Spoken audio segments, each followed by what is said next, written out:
Technique easy এডুকেশনের পক্ষ থেকে সবাইকে শুভেচ্ছা অভিনন্দন। সপ্তম শ্রেণীর গণিত পাঠ্য বইয়ের সর্বসমতা ও সদৃশতা অধ্যায় থেকে নতুন একটি পর্ব নিয়ে এসেছি। এই পর্বটা সাজিয়ে নিয়েছি সদৃশতা অংশ থেকে। এই অংশের 6 নম্বরের বি এই চিত্রের সদৃশতা প্রমাণ করে দেখাবো। এখানে বলা হয়েছে প্রমাণ করো যে নিচের প্রতিটি চিত্রের ত্রিভুজ দুটি সদৃশ। প্রতিটি চিত্রের ত্রিভুজ দুটি সদৃশ এই কথা দ্বারা বোঝায় এখানে একাধিক চিত্র রয়েছে, কিন্তু আমরা এখানে মাত্র একটা চিত্র নিয়েছি। বলেছিলাম এর আগের পর্বে যে সেখান থেকে আমরা এ চিত্র যেটা ছিল সেটা সমাধান করেছি, অর্থাৎ এই 6 নং অঙ্কটার মধ্যে একাধিক চিত্র রয়েছে, দুইটা চিত্র রয়েছে, তার মধ্যে একটা আমরা এর আগের পর্ব করেছি। আর এখন আমরা এই পর্বে বি নাম্বার এই চিত্রটার সমাধান দেখাবো। তো সদৃশ দুইটা ত্রিভুজকে তুলনা করে তাদেরকে সদৃশ বলার সময় কতিপয় শর্ত আমাদের মাথায় রাখতে হবে। সেই শর্তগুলো হচ্ছে যে বাহু বাহু বাহু শর্ত, অর্থাৎ দুইটা ত্রিভুজের মধ্যে তিনটা বাহুই যাতে পরস্পরের সদৃশ মানে অনুপাত বজায় রেখে চলে। অনুপাত বজায় রেখে চলা মানে একটা যদি ছোট হয় আরেকটা বড় হতে পারে, তার থেকেও ছোট হতে পারে। একটা বাহু যতটুকু নিব তার থেকে দ্বিগুণ, 3 গুণ, 4 গুণ এরকম হতে পারে, অথবা একটা বাহু যতটুকু পরিমাপ নেব তার থেকে অর্ধেক, 1/3, 1/4 এরকম যে কোনো পরিমাপের হতে পারে। এগুলো হচ্ছে অনুপাত বজায় রেখে চলে, মানে ভাগফলটা যেন একই রকম হয় এরকমটা মেনে চলতে হবে। এরপর আমরা আরেকটা শর্ত জানি যে বাহু কোণ বাহু, অর্থাৎ একটা ত্রিভুজের দুইটা বাহু এবং অপর ত্রিভুজের দুইটা বাহুর অনুপাত যেন সমান থাকে, এবং এই যে একটা ত্রিভুজের দুইটা বাহু নিচে তাদের অন্তর্ভুক্ত কোণ যেন অপর ত্রিভুজের যে দুইটা বাহু অনুপাত নিয়েছে তাদের অন্তর্ভুক্ত কোণটা যেন পরস্পর সমান হয়। মোট কথায় কোণের পরিমাপ যেন পরস্পরের সমান হয়, বাহুগুলো অনুপাত ঠিক রাখবে। এরপর আরেকটা শর্ত আমরা বলেছিলাম যে কোণ অর্থাৎ যে দুইটা কোণ যেন একটা ত্রিভুজের মধ্যে যদি সমান হয়, যথাক্রমে অপর একটা ত্রিভুজের দুইটা কোণ যদি পরস্পর সমান হয় তাহলে সেটাকে আমরা সর্বসমতা সদৃশতা বলতে পারি। তো সেই ক্ষেত্রে অপর যে অবশিষ্ট কোণ থাকে, দুইটা পরস্পর সমান হলে অপর যে অবশিষ্ট কোণ থাকে তারাও পরস্পর সমান হবে, এরকমটা নিয়ে আমরা সদৃশতা প্রমাণ করে থাকি। তো আরেকটা শর্ত আমরা জানি যে সমকোণী ত্রিভুজের অতিভুজ আর একটা বাহু, একটা ত্রিভুজের মধ্যে সমকোণী ত্রিভুজের এক অতিভুজ এবং একটা বাহু যথাক্রমে অপর ত্রিভুজের অতিভুজ এবং অনুরূপ বাহু। একটা ত্রিভুজের মধ্যে ভূমিটা নেওয়া হলে সমকোণের সাথে যদি অতিভুজের সাথে যদি ভূমি চিন্তা করা হয়, অপর ত্রিভুজের মধ্যে সমকোণের সাথে ভূমি চিন্তা করতে হবে। তো একটা ত্রিভুজের মধ্যে অতিভুজের সাথে যদি লম্ব চিন্তা করা হয়, অপর সমকোণী ত্রিভুজের মধ্যে অতিভুজের সাথে লম্বই চিন্তা করতে হবে, তাহলে এগুলো হচ্ছে অনুরূপ বাহু, এটা হচ্ছে অনুরূপ বাহু। তো এরা যেন পরস্পরের অনুপাত বজায় রেখে চলে, তাহলে কিন্তু আমরা বলতে পারবো যে ত্রিভুজগুলো সদৃশ। তাহলে সর্বসমতা যে বিষয়টা আমরা জানি সেটা হচ্ছে একে অপরের উপর একেবারে সমানভাবে পতিত হয়ে যাবে, সমাপতিত হবে। আর সদৃশতার বিষয়টা দেখতে একরকম হবে কিন্তু সমান নাও হতে পারে বা সমান হবে না এরকম। তো সদৃশতার একটা অংশই হচ্ছে মূলত বা একটা বৈশিষ্ট্য হচ্ছে সর্বসমতা। দেখতে একরকম, আকার আকৃতিতে বা চেহারাটা একই রকম হবে, কিন্তু সেটার আকৃতিটা পরিবর্তন হয়ে যাবে। একটা যদি দেখা যায় যে একটু বড় আকৃতির, আর একটা ওই একই চিত্র জাস্ট ছোট আকৃতির, এরকমটা হবে। তো বইয়ের দেখবে যে বিশদ আলোচনা করা আছে, সেই আলোচনাগুলো দেখলে তুমি আরো ক্লিয়ার হতে পারবে।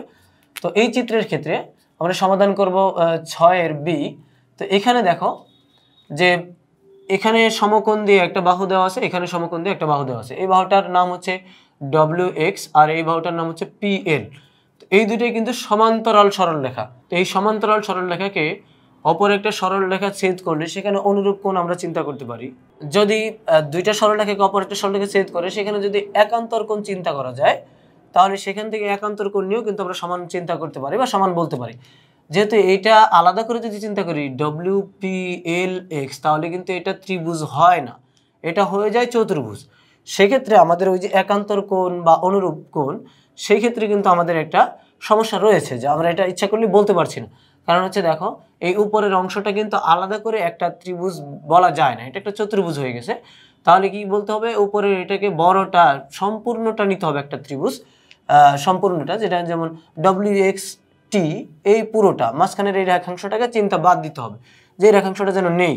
WXL এটা একটা ত্রিভুজ, আর একটা ত্রিভুজ নিতে হবে PLT। WXT একটা ত্রিভুজ নিতে হবে বড়টা, আর একটা ত্রিভুজ নিতে হবে PLT। তার মানে এই যে নিচের অংশের এই ছোটটা একটা ত্রিভুজ, আর এই বাহুটা চিন্তা বাদ দিয়ে সম্পূর্ণটা একটা ত্রিভুজ। এই দুটা ত্রিভুজ পরস্পরের সদৃশ, এটা আমাদের প্রমাণ করতে হবে। তাহলে সরাসরি যদি আমরা ত্রিভুজ থেকে আলোচনা করি যে ত্রিভুজ দেখো এক্স বা ডব্লিউ এক্স টি এইভাবে বলা যায়, অথবা টি ডব্লিউ এক্স এভাবে বলা যায়।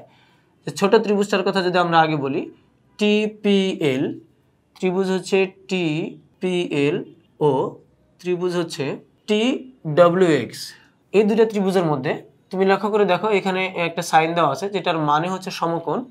তাহলে আমরা বলতে পারি কোণ এক বর্ণ দিয়েও প্রকাশ করা যায়, তিন বর্ণ দিয়েও প্রকাশ করা যায়। এই ত্রিভুজের মধ্যে পি কোণ টিপিএল সমান এই ত্রিভুজটার মধ্যে টি ডব্লিউ এক্স, এই ত্রিভুজের মধ্যে টি ডব্লিউ এক্স, এরা হচ্ছে সমান। কেন সমান? প্রত্যেকে এক সমকোণ, এই কারণে এই দুইটা কোণ পরস্পরের সমান। এখন দেখো যখন এই ছোট ত্রিভুজটার কথা চিন্তা করবো আমরা, এই ছোট ত্রিভুজটা, তখন এই যে টিপিএল যে ত্রিভুজটা নিয়েছে সেখানে কিন্তু এই একটা কোণ, এই একটা কোণ, এই একটা কোণ রয়েছে, এই তিনটা কোণ রয়েছে। তাহলে এই টি কোণ যেটা রয়েছে সেটা কিন্তু দেখো কোণ পিটিএল যেই পরিমাণ বা যেইটুকু রয়েছে, এই বাহুটাকে চিন্তা বাদ দিয়ে যদি সম্পূর্ণ ত্রিভুজটার কথা চিন্তা করি, তাহলে সেক্ষেত্রে দেখো ডব্লিউ টি এক্স, অর্থাৎ এই টি বিন্দুটা মাঝখানে রেখেছি, তার মানে এই টি কোণটাকে আমি ইন্ডিকেট করছি। ছোট ত্রিভুজের মধ্যে টি কোণটা যতটুকু, বড়টার মধ্যেও কিন্তু টি একই পরিমাপের আছে। এটা কেন? কারণ এটা হচ্ছে সাধারণ কোণ, সাধারণ কোণ হিসাবে এটা কিন্তু দুইটার মধ্যেই সমান। এবং দেখো এটার মধ্যে আর অবশিষ্ট কোণ যেটা রয়েছে, আমরা জানি ত্রিভুজের তিন কোণের সমষ্টি হচ্ছে দুই সমকোণের সমান, অর্থাৎ 180 ডিগ্রি। এখন এখানে 90 ডিগ্রি আর এখানে যতটুকু রয়েছে, অপর ত্রিভুজটার মধ্যেও কিন্তু তিন কোণের সমষ্টি 180 ডিগ্রি হবে। তার মানে এখানে 90 ডিগ্রি রয়েছে আর এখানে যতটুকু রয়েছে, তাহলে অবশিষ্ট যে কোণটা রয়েছে এই বিন্দুতে এল কোণ আর এই বিন্দুতে যে এক্স কোণ রয়েছে, এই এল কোণ এবং এক্স কোণ এই দুটো কিন্তু মানে পরস্পর সমান হতে হবে, তা না হলে কিন্তু 180 ডিগ্রি হবে না। এই ছোটটার ক্ষেত্রে 90 ডিগ্রি, আর এটা যদি 30 ডিগ্রিও যদি হয়, তাহলে 90 আর 30 120 হবে, কারণ বাকিটা অবশ্যই 60 ডিগ্রি হতে হবে। সেক্ষেত্রে যদি বড়টার ক্ষেত্রে চিন্তা করো, তাহলে 90 ডিগ্রি এখানে আমাদের রয়েছে, আর এটা তো 20, এটার মান তো কোনো চেঞ্জ নেই, কারণ একই বাহু দ্বারা দুইটার মধ্যে বোঝাচ্ছে। তাহলে এই 90 আর 30 এটার মধ্যে, এই বড়টার মধ্যে 120, আর বাকিটার অবশ্যই 60 ডিগ্রির বেশি সেটা হতে পারবে না। তাহলে আমরা বলতে পারি যে এবং অবশিষ্ট কোণ পিএলটি বা টিএলপি সমান হচ্ছে অবশিষ্ট, অর্থাৎ এই ত্রিভুজের মধ্যে এই দুই কোণের বাড়তি যে অন্য আরেকটা যে কোণ সেটা, আর এই ত্রিভুজটার মধ্যে অন্য আরেকটা কোণ, এই দুটো বাদ দিয়ে সেটার নাম হচ্ছে টি এক্স ডব্লিউ বা ডব্লিউ এক্স টি, এভাবে বলা যায়। এরা পরস্পর সমান, অবশিষ্ট মানে এরা পরস্পর সমান। যেহেতু বাকি দুইটা সমান সমান হয়ে গেছে, তাহলে এই বা অবশিষ্ট যেগুলো রয়েছে সেগুলো সমান। কেন সমান সেটা কিন্তু বলে নিয়েছি, যে 180 ডিগ্রির বাইরে কোণ থাকার সম্ভাবনা নেই। দুইটা যেহেতু পরস্পরের সমান হয়েছে এবং একই কোণ দুইটার মধ্যে রয়েছে, সাধারণ কোণ আর সমকোণ করে বলে দেওয়া আছে, তার মানে এটার পরিমাপ যতটুকু হবে এটার পরিমাপ তার থেকে বাইরে হওয়ার কোনো সুযোগ নেই। তাই এরা হচ্ছে পরস্পরের সমান। দুইটা ত্রিভুজ তুলনা করে সেখানে যদি তিনটা করে কোণ পরস্পরের সমান দেখায়, তাহলে আমরা বলতে পারি এরা পরিমাপে সমান না হতে পারে, কিন্তু এরা দেখতে একই রকম বা এরা সদৃশ। তাহলে আমরা বলতে পারি যে সুতরাং ত্রিভুজ টিপিএল ও ত্রিভুজ টিডব্লিউএক্স সদৃশ।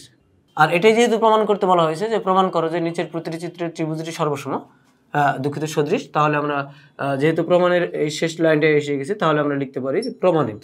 তো দেখো এই যে সদৃশ প্রমাণ করতে, দুইটা ত্রিভুজ সদৃশ প্রমাণ করতে, সেক্ষেত্রে লক্ষ্য রাখতে হয় অনুরূপ কোণ, একান্তর কোণ, বিপরীত কোণ, এবং সেক্ষেত্রে বিভিন্ন বৈশিষ্ট্য যে রয়েছে বা শর্তগুলো রয়েছে, সেই শর্তগুলো কিন্তু আমাদের বারবার মনে রাখতে হবে, বা সেগুলো বারবার আমাদের মাথায় নিয়ে আসতে হবে যে আসলে কি কি বৈশিষ্ট্য থাকলে বা কি কি শর্তগুলো হলে, প্রযোজ্য হলে আমরা এটাকে সদৃশ বলতে পারি। তো সেই দুইটা কোণ এবং অপর অবশিষ্ট কোণ আমরা নিয়ে নিয়েছি, কোন একটা সদৃশ ছিল, সেই শর্ত ছিল, সেই শর্ত অনুযায়ী কিন্তু এরা সদৃশ, এদেরকে আমরা বলতে পেরেছি। তো আশা করি এই পর্ব থেকে তোমরা 6-এর বি নম্বরের এই চিত্রে দুইটা সদৃশ বলার যে প্রমাণ সেটা তোমরা বুঝতে পেরেছো। তো পরবর্তী পর্বে আমরা অন্য কোনো অঙ্কের সমাধান নিয়ে আলোচনা করব। সেই পর্ব দেখার আমন্ত্রণ জানিয়ে এই পর্বটি এখানে শেষ করছি। খুদা হাফিজ।